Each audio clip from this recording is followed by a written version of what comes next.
স্বার্থ ছাড়া বন্ধু বান্ধব কাছে আসে না, বিনা স্বার্থে দুনিয়ায় কেউ ভালোবাসে না। স্বার্থ ছাড়া ভালোবাসে শুধু আমার মা, স্বার্থ ছাড়া ভালোবাসে শুধু আমার মা, স্বার্থ ছাড়া ভালোবাসে শুধু আমার মা।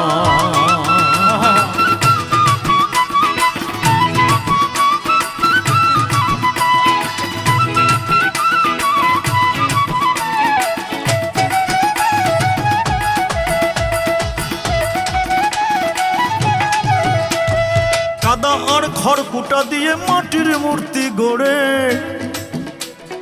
কাদা আর খড়কুটা দিয়ে মাটির মূর্তি গড়ে, লক্ষ টাকা মজুরি নেয় মূর্তির কারিগর।